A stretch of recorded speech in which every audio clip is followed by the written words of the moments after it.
हमारा next topic है constructor. ठीक है, ये ऑब्जेक्ट ओरिएंटेड का बड़ा ही इंपॉर्टेंट टॉपिक है। कंस्ट्रक्टर क्या होता है? जब भी आप अपने डाटा मेंबर को इनिशियलाइज करना चाहें, यानी कि किसी ऑब्जेक्ट की स्टेट को इनिशियलाइज करना चाहें, तो हम कंस्ट्रक्टर यूज़ करते हैं। कंस्ट्रक्टर क्या होता है? ये एक स्पेशल मेथड होता है जिसका नाम सेम होता है जो कि आपकी क्लास का नेम है।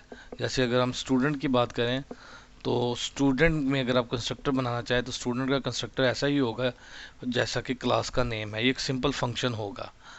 ठीक है। A special method automatically called when object is created. जब आप यहाँ पे ऑब्जेक्ट क्रिएट करते हैं तो ये कंस्ट्रक्टर ही कॉल हो रहा होता है यहाँ पे। ये चीज़, इसको हम डिफ़ॉल्ट कंस्ट्रक्टर कहते हैं। तो Java provide default one that takes no argument and perform no special initialization. कुछ भी नहीं करता, ये नॉर्मल वैसे ही कॉल हो जाता है। Initialization is guaranteed, all field set to default value. जब कंस्ट्रक्टर कॉल होता है तो वो तमाम चीज़ें डिफ़ॉल्ट वैल्यू के साथ इनिशियलाइज हो जाती हैं। नाम उसका सेम होना चाहिए।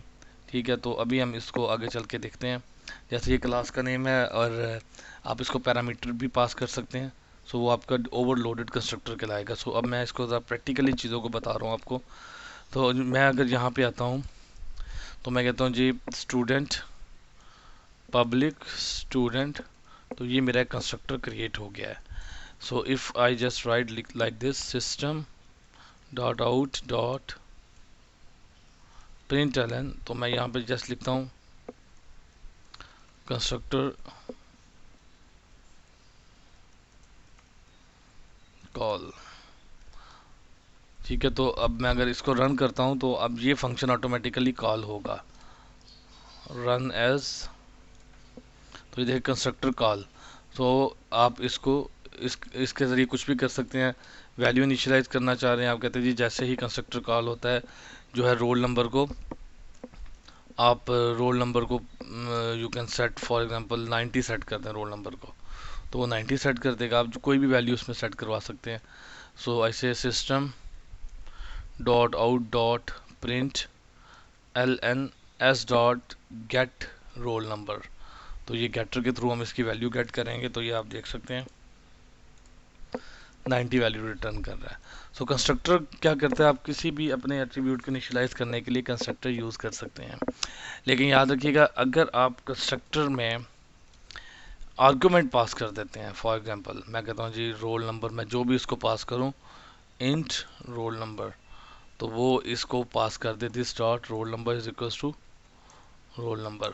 अब आपके पास ये लिखने के बाद डिफ़ॉल्ट कंस्ट्रक्टर आपको अवेलेबल नहीं रहेगा। ठीक है जी, डिफ़ॉल्ट कंस्ट्रक्टर आपको अवेलेबल नहीं रहेगा अगर आप ये काम कर देते हैं। और मैं अब देखिए उसने ऑटोमेटिकली एरर दे दिया है। अगर आप कंस्ट्रक्टर को ओवरलोड कर रहे हैं तो आपको डिफ़ॉल्ट कंस्ट्रक्टर मस्ट देना पड़ेगा, वरना वो कभी भी उसको वैल्यू को नहीं लेगा। आप नॉर्मल ये लें, अब उसने एरर ठीक कर दिया। यानी अगर आपने कंस्ट्रक्टर ओवरलोड कर दिया तो डिफ़ॉल्ट कंस्ट्रक्टर की फंक्शनलिटी ख़त्म हो जाती है। आपको खुद से डिफ़ॉल्ट कंस्ट्रक्टर प्रोवाइड करना पड़ेगा। ये बात याद रखिएगा, वेरी इंपॉर्टेंट पॉइंट। ठीक है, और आप जितने मर्जी ओवरलोडेड कंस्ट्रक्टर यहाँ पे बना सकते हैं। As many constructor you want, आप you can create default constructor. यहाँ पे एग्जांपल देख सकते हैं। सर्कल का एक जैसे स्लाइड के अंदर मैं लेके चल रहा हूँ सर्कल, इसके अंदर देखें यहाँ पे हमने एक सर्कल का ऑब्जेक्ट बनाया और उसके अंदर हमने कोई काम नहीं किया, जस्ट डायरेक्टली मैं कॉल करना की कोशिश कर रहा हूँ, इट्स ओके। लेकिन अगर मैं इसको कोई आर्गूमेंट पास करता हूँ तो कंस्ट्रक्टर बना ही नहीं हुआ, तो उसने एरर ही देना है हमें। ठीक है, इसी तरह अगर मैं यहाँ पे मैंने डिफ़ॉल्ट कंस्ट्रक्टर को ओवरलोड कर दिया, डिफ़ॉल्ट कंस्ट्रक्टर नहीं है और मैं एक्सेस करने की कोशिश करता हूँ तो वो एरर देगा, जो कि मैं आपको ऑलरेडी ये चीज़ दिखा चुका हूँ। तो आप जितने as many constructor as you want आप कंस्ट्रक्टर बना सकते हैं। इसका आगे आपको बहुत ज़्यादा यूज़ आएगा।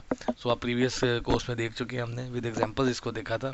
तो आगे चल के जो हमारी केस स्टडी है उसमें भी हम इन चीज़ों को देखेंगे, कंस्ट्रक्टर किस तरह काम कर रहे हैं। ठीक है जी, नेक्स्ट टॉपिक की तरफ मूव करते हैं।